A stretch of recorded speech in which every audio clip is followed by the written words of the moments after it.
Voltamos com o programa Contraponto, hoje com Eduardo Viveiro, cientista político. Eduardo, eu queria falar um pouquinho mais sobre essa questão da mídia. A mídia tradicional, diríamos assim, Folha, Estado, Veja, Isto É, Carta Capital, é uma mídia tendenciosa, os grandes meios de comunicação. Não estou falando tanto da TV, mas falando mais dos jornais impressos, dos jornais e das revistas, dos impressos em geral. Você acha que tem uma... o Minucarta, por exemplo, declarou o voto aberto a Dilma num artigo dele. E ele é o dono da Carta Capital. O Estadão é uma coisa um pouco mais velada. A gente não sabe se apoia o Serra, se apoia o Lula, se apoia a Dilma. A Folha tende a ser mais democrática, né? Tanto é que toda semana publica quanto se falou do Serra, quanto se falou da Dilma, quanto se falou da Marina. Eles querem ter uma certa imparcialidade. Isso de fato ocorre? Veja, a legislação, nesse aspecto que você falou de quantidades que o jornal está apresentando, a legislação determina que a cobertura seja equilibrada entre as principais forças políticas, os principais candidatos pelo menos, e até os partidos menores têm reclamado disso porque acham que têm condição de participar do debate, até para se mostrar, para se tornarem visíveis e tal, e de debates e de sabatinas, etc., mas não têm sido convidados. Os critérios que a imprensa está adotando são os que têm mais visibilidade, a tendência de voto é maior nesse ou aquele candidato, então o critério jornalístico, etc., é por aí.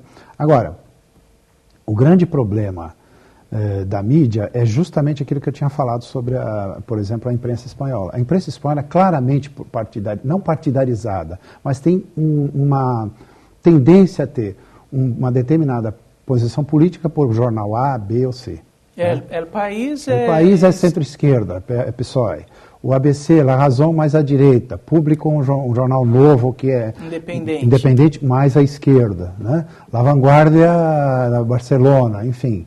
Barcelona, Catalunha, El Mundo, direita também. Então você sabe com quem você está lidando, e são jornalistas altamente qualificados, analistas altamente qualificados, e o debate é altamente produtivo desse ponto de vista. Então quando você vai à banca, você já compra o determinado jornal por saber a tendência dele.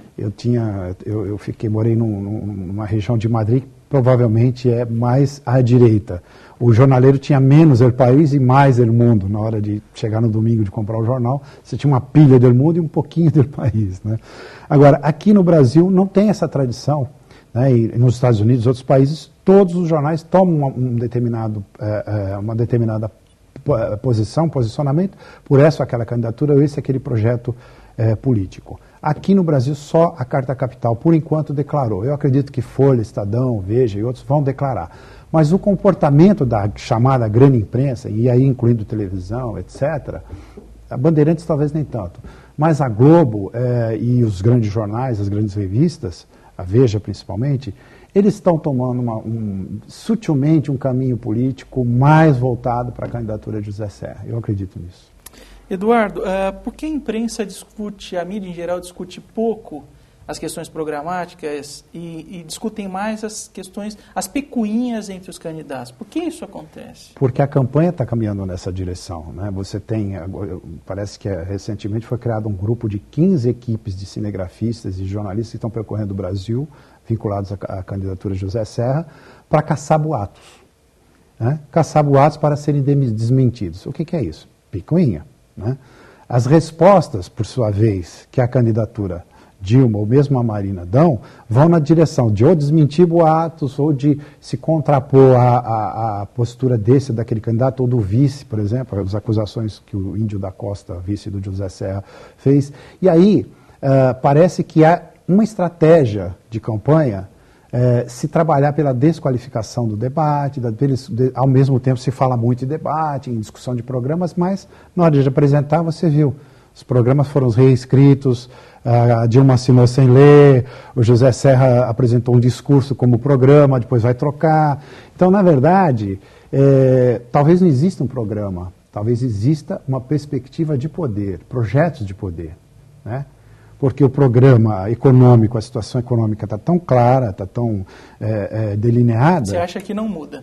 Não, a perspectiva econômica não muda. A perspectiva econômica é o que dá mais tranquilidade a esse processo eleitoral, pelo menos até o momento. Uma outra não vai entrar tanto no debate, você acha? Vai entrar em termos de continuidade, em termos de quem pode fazer esse projeto ter continuidade, ter mais substância e ter uma certa institucionalização. A gente não pode esquecer que alguns programas que hoje estão sendo apresentados como programas sociais, projetos sociais, políticas sociais, eles não estão institucionalizados, eles não estão na Constituição, não estão na legislação, porque eles passariam de ser políticas de governo para ser políticas de Estado. E aí a questão política ia ser discutida de uma outra maneira. Então fica se discutindo isso, quem vai continuar, quem vai fazer mais. Não, não é isso.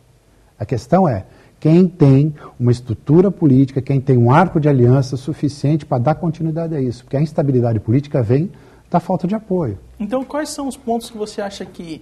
Questão social, por exemplo, é um ponto que vai se debater muito. Bolsa Família... A paternidade do Bolsa Família já está em discussão, a paternidade genérica, a paternidade disso, daquilo, né? Mas tem uma postura que um eleitor apresentou até numa pesquisa de grupo, de foco, foi muito interessante falar, mas puta, você está falando de tanto que as políticas sociais do governo Lula, etc., mas você não sabe que tudo começou no governo Fernando Henrique, com o Bolsa Escola, com não sei o que. Ele falou assim, olha, eu vou dizer uma coisa, eu não quero saber quem foi quem inventou o futebol, eu quero saber quem ganhou a Copa do Mundo. E aí, você já viu qual é a postura que o eleitor está adotando. Você acredita que o eleitor hoje, ele está mais atento às questões políticas? Ou ainda, por exemplo, em certas regiões, se a gente pegar Norte e Nordeste, onde a gente sempre ouviu que tinha o coronelismo, por exemplo, Antônio Carlos Magalhães, Renan Calheiros e assim por diante. Continua isso? Ou há uma noção um pouco maior do eleitor em relação à política hoje? Eu acho que a situação econômica, as mudanças institucionais que o país teve ao longo desses 25 anos de redemocratização fizeram mudar muita coisa. O Nordeste hoje, por exemplo, é uma fatia de quase 60 milhões de brasileiros, é uma área do Brasil que está crescendo mais, Pernambuco vai crescer 10% esse ano, Suape em Pernambuco está se tornando um novo ABC, a situação econômica e cultural está mudando em relação a isso? Está. Os velhos coronéis ou os coronéis tradicionais da política ainda sobrevivem? Ainda sobrevivem. Os Maia, os Calheiros, os ACMs, etc. Mas, o Collor está voltando, né? Mas tem um dado muito significativo, e isso eu presenciei no sertão de Alagoas, né? Contato numa cidade lá, que o fato de você ter uma política social, o fato de você dinamizar a economia, a cultura, a estrutura social numa cidade pequena do interior do Nordeste, por exemplo, faz com que as pessoas passem a discutir política de uma outra forma. A política do favor ainda existe, mas o fato do sujeito ter um mínimo garantido faz com que ele também negocie esse apoio político, né? A gente fala, mas o sujeito foi comprado por uma bolsa esmola, bolsa família e tal. Não foi comprado, ele passa a comprar. Ele passa a comprar alimento, ele passa a comprar roupa, ele passa a dinamizar o comércio local, há uma ascensão social dos comerciantes, há um outro sujeito político que se apresenta às candidaturas, a vereador, a prefeito. Isso está trazendo uma mudança muito significativa. E no sul-sudeste, você tem uma região mais politizada do ponto de vista de acesso à informação, de nível de escolaridade, etc., mas você não deixa de ter uma certa alienação política também, porque as pessoas falam, eu detesto política, não gosto de política, mas peraí, a política vai mudar a sua vida, queira ou você não queira, não, mesmo que você diga eu não gosto, você já está tomando uma posição política.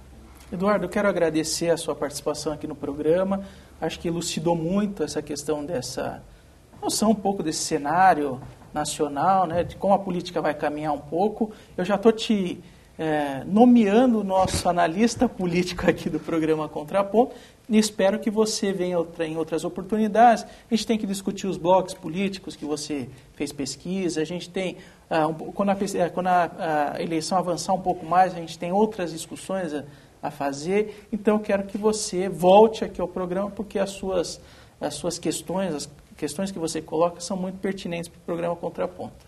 Eu agradeço o convite e estou à disposição para a gente retomar essa conversa que está sendo muito interessante. Muito obrigado pela sua audiência. Espero que vocês nos assistam no próximo programa, na próxima semana. Muito obrigado e até a próxima.